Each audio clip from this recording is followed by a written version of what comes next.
Всех приветствую на канале Yacht Life, и с вами Валерий Кидалов, яхтенный капитан. Уже не побоюсь этого слова, с 20-летним стажем. И сегодня я хотел бы рассказать немного об особенных яхтах, а точнее о технике управления такими яхтами. Ну а если еще точнее, то о маневрировании в стесненных условиях, такие как марины, различные каналы небольшие, где места совсем мало.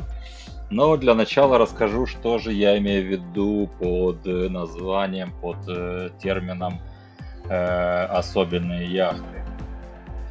Под этим термином я подразумеваю яхты, которые имеют какие-то отличительные особенности своей конструкции, либо технических характеристик, что в свою очередь отличает их от других яхт и подразумевает какие-то тонкости и нюансы в управлении.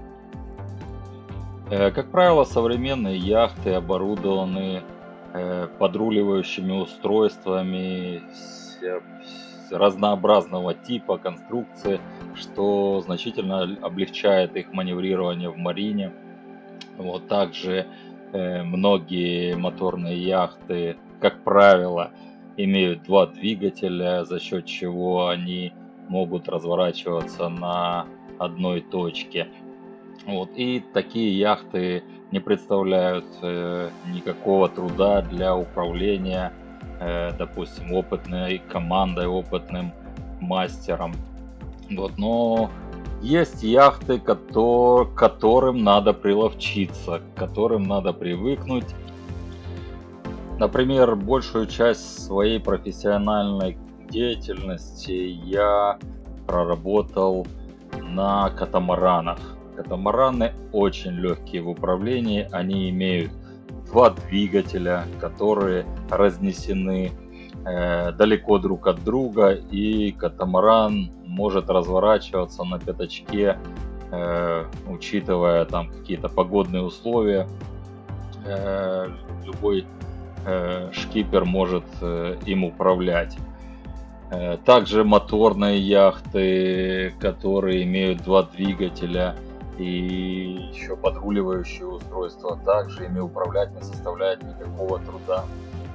Ну вот иногда мне встречались в моей практике, и вот на данном моменте я работаю на интересной экспедиционной яхте 24 метра, кастомный проект, который очень особенный в управлении. Наверное, такой яхты у меня за всю мою карьеру еще не было. Вот, потому что пришлось практически учиться заново, можно сказать. Учиться заново. Ну, главное понимать принцип, как это все работает, что надо учитывать и так далее. Давайте поподробнее. Об этой уникальной лодке я буду рассказывать далее в своих видео, а сегодня о том, как и чем она управляется при маневрировании. Собственно говоря, лодка 24 метра по ватерлинии, узкая очень, довольно узкая, самое широкое место это 5,15, это по палубе. На ватерлинии это в районе 4,5 метров, то есть такая вот интересная. И особенностью также этой лодки является то, что она имеет два двигателя, имеет два независимых пироруля, которые стоят за винтами. Это очень важный момент, где расположены перья рулей, где расположены винты перед перьями или за перьями. Это, собственно говоря, накладывает свои отпечатки на технику управления лодкой. Вот. Также лодка оборудована носовым подруливающим устройством, боутрастером, который по расчетам, конечно же, должен быть очень эффективный, но по факту малоэффективен. Мы будем работать над этим моментом, вот, так как и были расчеты того, что Bolt Thruster с запасом по мощности, но по факту не работает. Также, как я уже говорил ранее, два двигателя, которые, как мне казалось, изначально должны работать в раздрай. То есть это когда один двигатель ты включаешь на передний ход, второй двигатель на задний ход, и лодка разворачивается. Но так как винты стоят близко друг к другу по осям валолинии 1,40 м одна от другой, при таком рычаге, то есть лодка не разворачивается. Рычаг 24 метра, лыжу такую рельсу надо повернуть, она не разворачивается. Но тут есть свои конструктивные особенности. Это сделано для того, чтобы можно было без потери скорости идти под одним двигателем. Также лодка имеет складывающиеся винты. Также для оптимизации скорости под одним двигателем. Складные винты — это особенность парусных яхт, как правило. Вот. Но в данном случае применили на моторной яхте. Очень интересное решение, но опять же нюанс управления в том, что эти складные винты малоэффективны на заднем ходу. То есть это Brantons Folding Prop. Они прекрасные винты на переднем ходу. На заднем ходу надо давать больше оборотов, чтобы винт открывался полностью и начинал работать. Ну да ладно, это такое. Вот, вот такие нюансы. То есть лодка практически управляется как старый речной теплоход. Вот и были одновинтовые такие теплоходы по рекам. Ну почему были? Они сейчас есть, по рекам ходят, они длинные. Вот, и маневрирует очень он так медленно. Также данная техника управления касается длиннокилевых одновинтовых яхт, у которых пропеллер, винт находится перед пером управления, пером руля.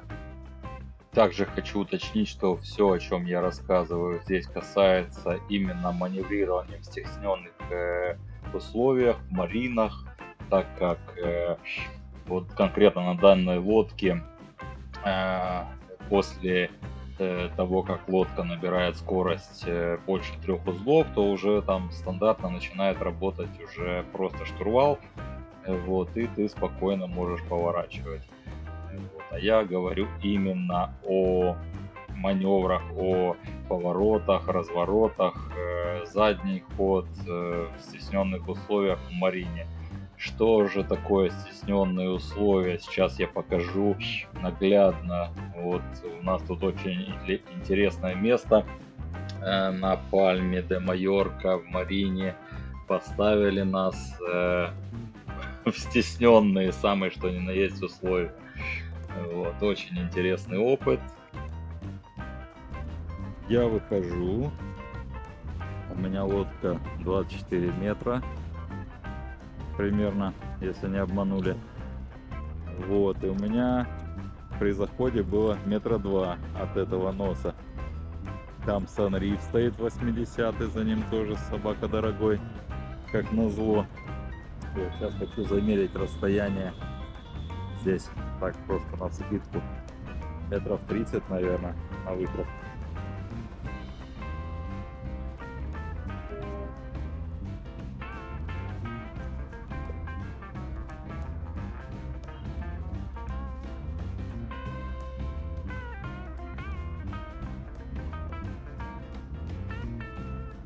Да, 30 метров, не считая швартовых, как я угадал. Ну, то есть для маневра места мало, учитывая то, что лодка рулится практически только штурвалом и винтами. вот, то место так себе. Ну ничего, будем тренироваться. Хороший опыт. Вот такая красотка еще стоит у меня по правому борту. Такой кораблик. Она, по-моему, тоже алюминиевая. Ну, мощный, мощный, красивый. Кожаная, перила все зачехлены. В лаковом покрытии дерева. Так, ладненько, отвлеклись.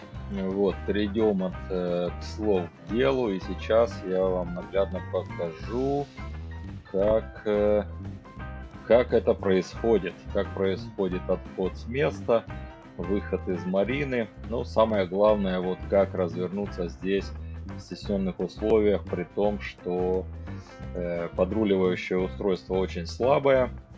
Вот, а лодка очень длинная.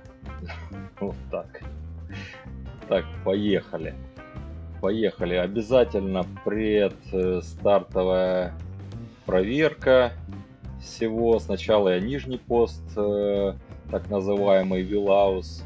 Это внутри у нас пост управления, он главный. Я его настраиваю, но так как с него обзор не такой хороший на кормовую часть, то я предпочитаю управлять лодкой с флайбриджа. Этот пост дает стопроцентный обзор по всем бортам, нос, корма. Вот это меня вполне устраивает. Делаю чек подрулька, чек двигатель, чек штурвал. Самое основное. Вот. Команда в это время проинструктирована и ждет моей команды на отдачу швартовых. Так, похоже, я готов и даю команду на отдачу кормовых. Ребята отдают кормовые, так как ветерок немножко у нас дует с носа, поэтому первые мы отдали кормовые. Вот, лодка пошла вперед на мурингах. Вот, и сейчас команда даст муринги, так называемые, это носовые якоря, которые остаются в марине. Ну а тут нельзя не порадоваться синхронности экипажа. Каждый работает по своему борту, не мешая друг другу, не мешаясь под ногами. Но просто красавчики. Но о работе экипажа я расскажу как-нибудь позже. Сейчас о технике управления. Что же делаем дальше? Все, носовые отданы. Команда отчиталась, доложила точнее, что носовые кормовые отданы, чист для начала движения. Я начинаю движение. Рули стоят в плоскости, то есть прямо. Вот, и я потихоньку даю вперед. Что такое потихоньку? Это буквально такие толчки, рывки без продолжительного включения входа вперед, так как инерция 75 тонн, и остановить потом, когда я выеду, будет очень сложно. Вот, поэтому потихонечку, ветра практически нет. Вот, все только дело в инерции. Наверное, понятно, почему я не могу сразу начать поворачивать, потому что у меня место только для кранцев с обоих сторон, и там стоят яхты. То есть я никак не могу развернуться, пока полностью корма лодки не пересечет как бы линию носа соседних стоящих яхт. Тогда я уже начинаю работать штурвалом и подрулькой. Вот начал работать потихонечку подрулькой. И сейчас перекладываю штурвал на левый борт. На левый борт. Контролирую тем самым корму. Вот.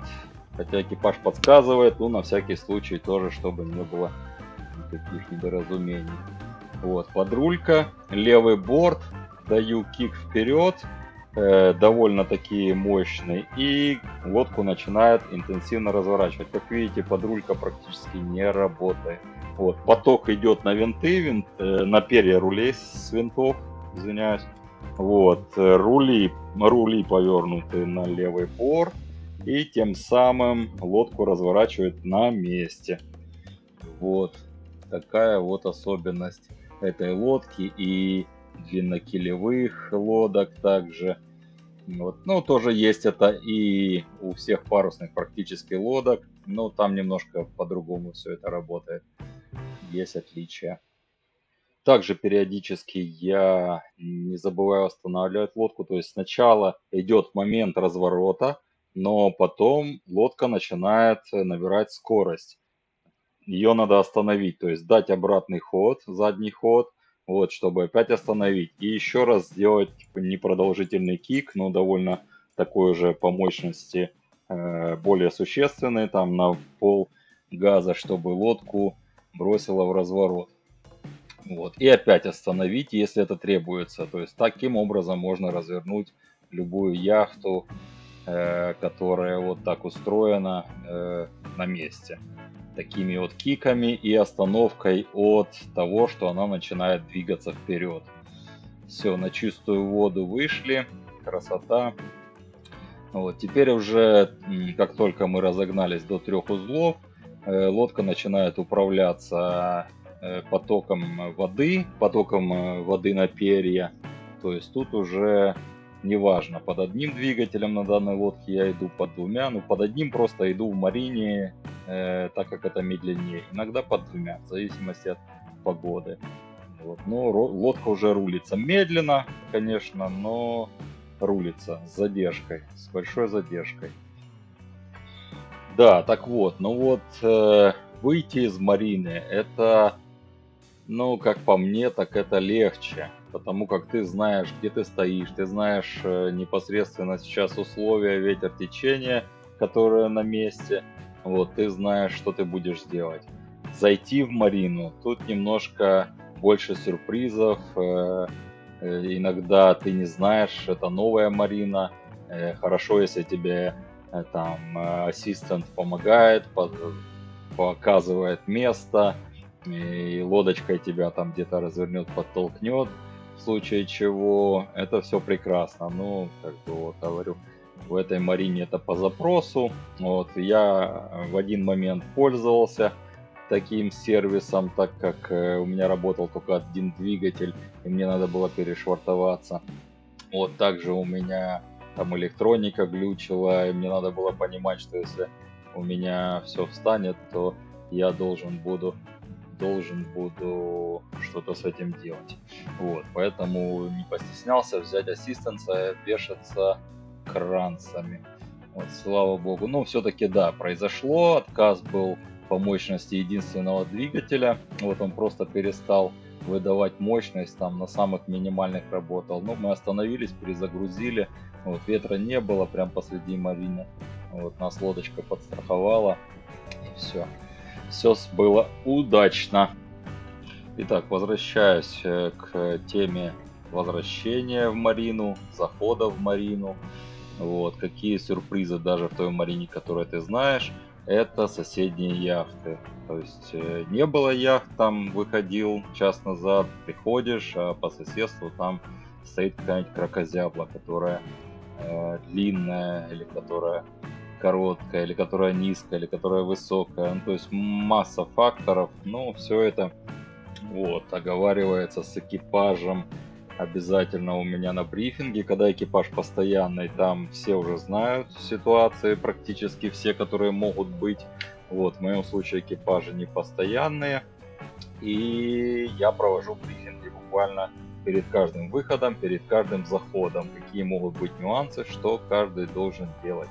Только так можно добиться успеха, можно сказать так. Только так можно как бы безаварийно выполнить швартовку. Все, захожу на то же место. Вот уже экипаж готовит кранцы. По корме у нас с правого борта стоит такая яхта интересная, у нее свесы носовые очень высокие, и она как раз упирается на брейлинги. Вот, кормовые. Поэтому, ну, была команда подстраховать, и в случае чего кранчиками подставить. Вот, поэтому Вероника сейчас взяла кранец в руки, что очень правильно, для того, чтобы его подставить в то место, где он будет необходим. Руки, ноги не подставляем ни в коем случае, подставляем кранцы, они для этого созданы. Выхожу на позицию, штурвал перекладываю на левый борт, рули на левый борт и начинаю разворот с помощью двигателя, теми же киками вперед, kick ahead, вот, непродолжительными. Забрасываю корму, вот видно на большом видео место, сколько нам дали, вот, но у нас ровно помещается лодка, кранцы даже немножко не помещается. Все, забрасываю корму и в то же время одерживаю задним ходом движение, инерцию. Вот видно сейчас яхта с правого борта, у нас какие у нее носовые свесы, вот, в которые мы легко можем упереться. Вот я не попадаю, немножко занесло меня, поэтому я выворачиваю штурвал на правый борт и даю кик в другую сторону. Корма начинает разворачиваться, при этом хода нет абсолютно. Вот, все, выровнял корму, дал назад. Если есть ветер, понятно, надо делать все намного быстрее. Вот, я не хочу спешить, ветра нет. Вот, никуда не сносит. Все, заходим. Главное попасть в эту кормушку, стойло. Когда есть ветер, надо попасть очень быстро. И потом уже на кранчиках там спокойно растягивать. Тут главная работа — это штурвал.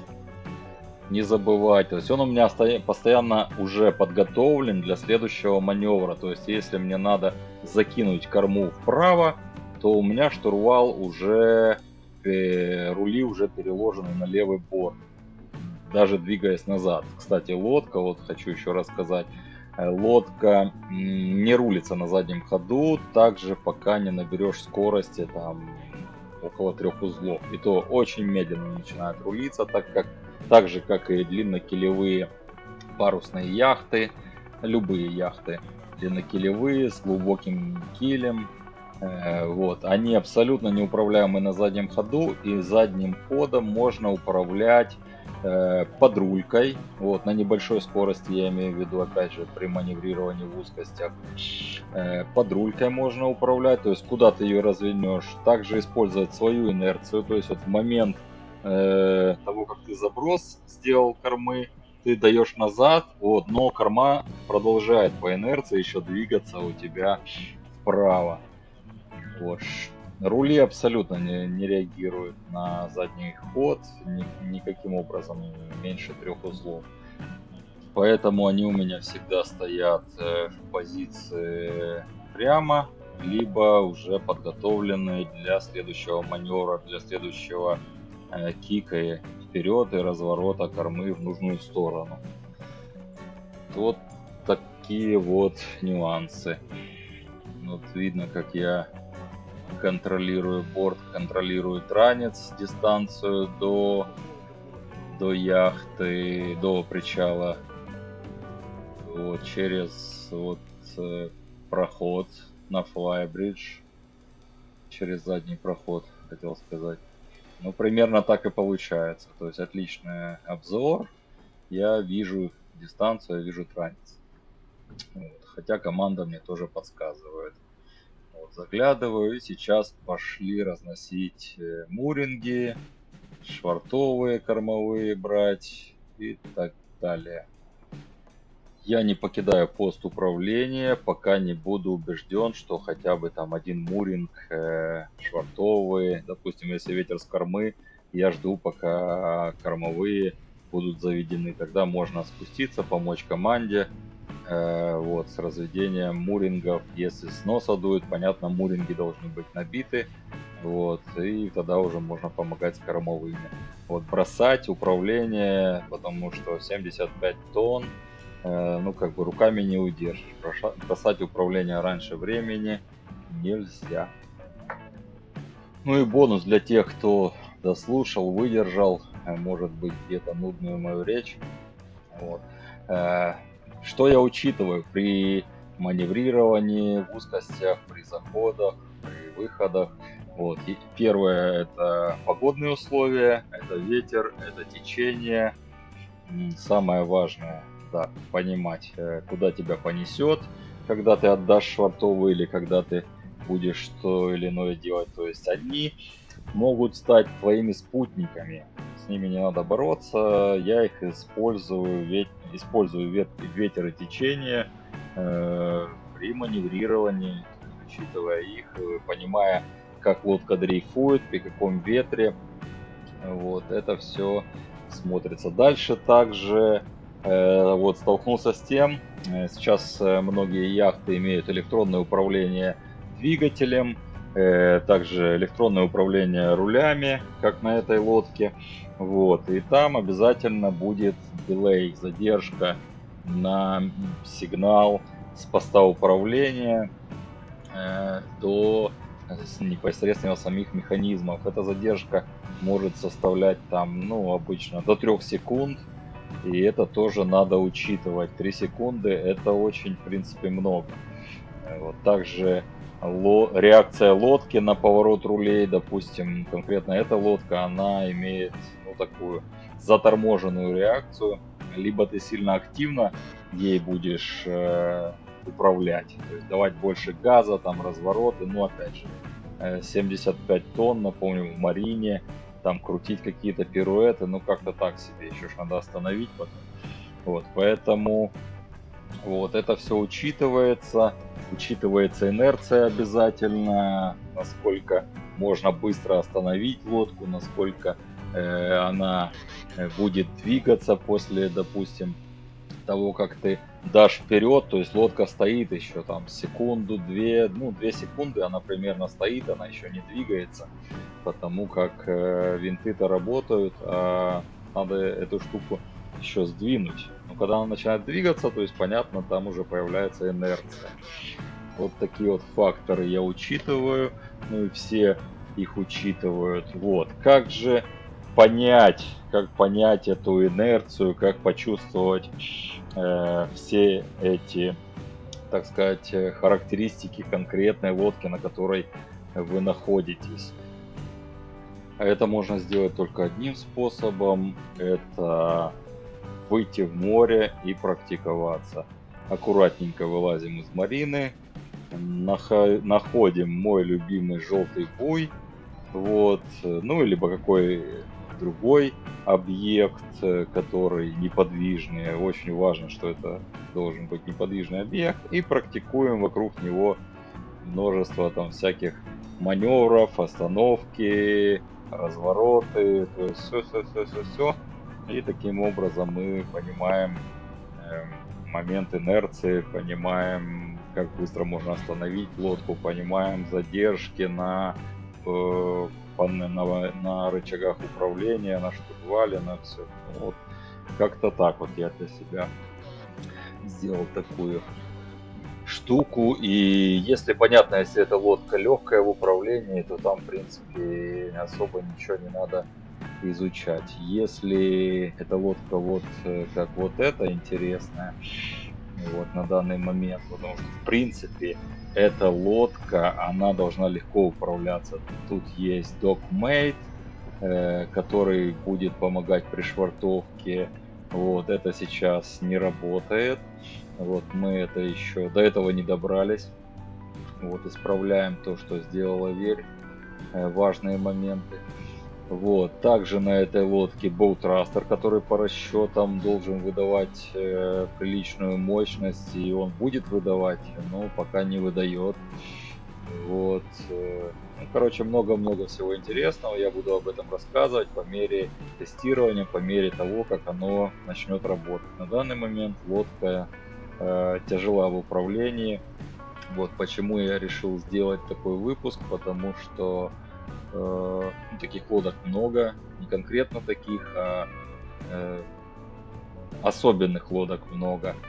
И понятное дело, если человек опытный, он сядет и поедет. Может и не сразу, как я. Вот я потратил около 5 часов возле Желтого Буя для того, чтобы безопасно почувствовать эту лодку.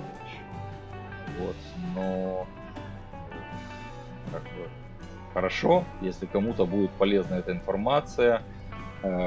Буду рад каким-нибудь комментариям, дополнениям, исправлениям. Все будем обсуждать. С радостью послушаю мнение коллег или начинающих, или уже тоже опытных. Вот, выслушаю, приму во внимание. Всем благ и до встречи в море.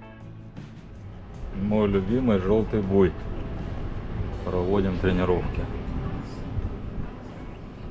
на внешнем рейде.